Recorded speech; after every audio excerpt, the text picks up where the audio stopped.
Africa's population is expected to double, and the amount of children will increase to almost 1 billion by 2050. That's in 35 years. The shift that Africa's child population will experience, one of the most concerning factors facing the continent.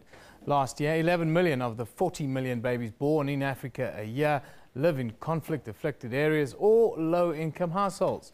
This is the concerning reality that was discussed at the Generation Africa 2030 conference last night, where speakers included the General Secretary of World Young Women's Christian Association, Nyaradzayi Gumbonzvanda, and the AU Goodwill Ambassador for the Campaign to End Child Marriage, Michael O'Brien Onyeka. Joining us today to talk to us about the key findings in the report is UNICEF's Chief of Policy Advocacy and the Coordination Unit, Mr. David Anthony. A very good morning to you. Thank you for joining us. Thank you very much. Are these figures alarming? I think they're striking more than alarming. We're going to see an unprecedented population increase in Africa, and if you put it in perspective, we're going to add a China in terms of people in the next 35 years to the current African population. I don't think we've ever seen anything like this in human history.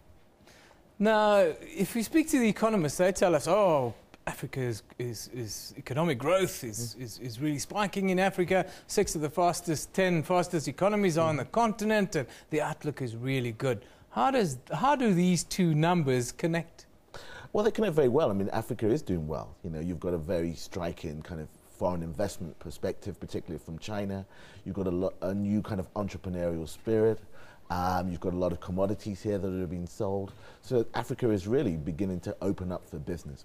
At the same time, however, there are some risks that are there. And we are thinking in this report that it could go either one of two ways. Either there could be a demographic dividend, particularly if Africa invests in its children, its greatest assets, and also has the right economic model to absorb the labor force that's going to really expand very strongly. Or it could become a demographic burden if it doesn't do those kinds of investments. What is that demographic burden? What does it mean in the streets of the continent? What it means really in practice is going to be you're going to have another billion kids, another billion people. If these people are not educated, if these people don't have jobs, then you're going to see the megacities explode. You're going to see stresses on things like food and water. You're going to see an underclass emerge in Africa that will leave it more behind the world than before. So there really is a crossroads moment right now of whether Africa takes the right road by making investments in children and the right economic and political changes that it needs to reap that dividend. What came out of last night then with this as the backstory? Where are we and what do we need to do on this continent? I think last night was a really rich discussion, particularly with young people. And the idea that young people are the future of Africa. And this is a continent where 47% of the population is under the age of 18, and more than 50% of the population is under the age of 24. No other continent has that youth. And that youth can be dynamic and can be entrepreneurial. It can take this region forward in a way that is unprecedented.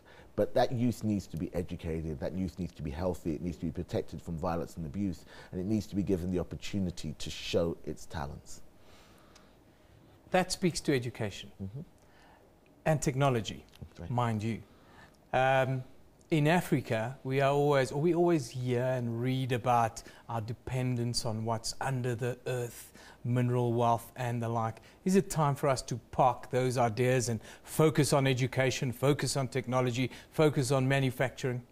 I think you can do both. I think the idea is Africa is rich in resources, and I think the exploitation of those resources needs to be handled judiciously, and using those revenues to feed the education, to make sure that young people have the skills they need to compete in the world of the 21st century, to create entrepreneurship here, to make sure that there's social equity, and that whatever we do is based on equity, and also to give the poorest people in Africa a fair chance in life, and to give every child a fair chance in life.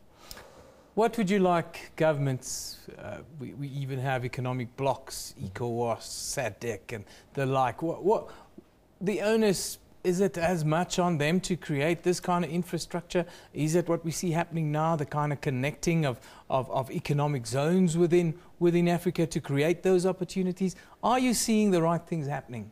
I think a lot of good things are happening. I mean, down the road we have the AU Summit, and I think a lot of things about integration have been talked about how to basically have a more open and judicious political system, about Africa really taking advantage of its new position in the world to really come together as a bloc and to also defend its rights in the face of other competition. I think we are seeing an increased support for leadership. At the same time, on the ground, there needs to be policies put in place that really take advantage and invest in Africa's youth. Without that investment, I think there will be risks down the road, because Africa is going to be affected by other forces such as climate change, which will become a reality here.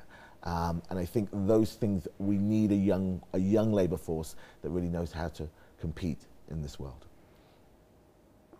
Negative risk, poverty cycle, is that something that you're concerned about? We're very concerned about that. I mean, the report very much goes to the idea that there are two ways to go. Poverty is rife in Africa, as everybody knows. 70% of the population lives on very little money a day. The wealth that's being generated is not being equitably distributed at the moment. So we are really worried about that, because the highest fertility levels are in the poorest regions and communities. And so we could be seeing again a divergence, as we've seen in some other regions, between those who have access to information, technology, money and power, and those who do not. The decisions we make today on the continent will shape our tomorrow. I thank you for joining us. That is David Anthony, who's the Chief of Policy Advocacy and Coordination Unit at UNICEF. We're talking about, well, the fact that Africa's population is set to double. As David put a little bit earlier, we're going to add a China on top of the African continent within the next 35 years.